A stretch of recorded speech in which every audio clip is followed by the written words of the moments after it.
मुलुंडच्या मिठागरावरील गृहसंकुलाला तीव्र विरोध होतोय। गृहसंकुलाविरोधात मुलुंडकरांनी जनआंदोलन पुकारलंय। धारावीच्या झोपडपट्टीवासियांचं मुलुंडमधील पुनर्वसनास विरोध होतोय। मिठागराच्या जागेवरील प्रस्तावित गृहसंकुलाला हा विरोध होतोय। विविध संघटनांचा या आंदोलनात सक्रिय सहभाग आज पाहायला मिळाला। पर्यावरणप्रेमी स्थानिक नागरिकही या आंदोलनात उतरले आहेत।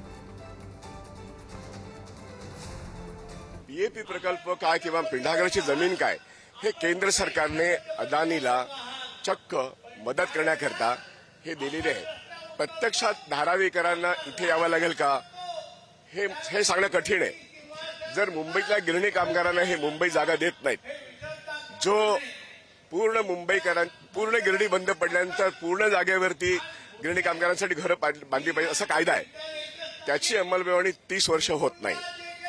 आश्वासनाच्या मागे आश्वासन देतात। इथे बिल्डिंग बांधण्याचं काम चालू आहे, पण धारावीकर इथे येतील मला हे शक्य वाटत नाही।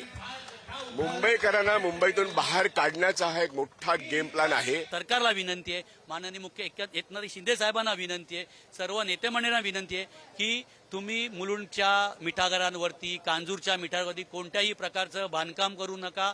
तुम्हाला विकास करायचा असेल तर अजून कुठल्या जागा आहेत, पण मुलुंड तुमचा विकास करताना विनाश करू नका। नियोजनबद्ध शहरी नियोजन हवं आहे आणि मुलुंडकरांचं जीवन उच्चस्तरीय राहील याची तुम्ही काळजी घ्या। तर सरकारला हीच विनंती आहे की तुम्ही हा प्रकल्प रद्द करा। इथून पुढे हे आंदोलनाची सुरुवात आहे। आता अजून जर सरकारने अजून ऐकलं नाही तर याच्या पुढे आम्ही आंदोलनाचं आणखीन तीव्र करू।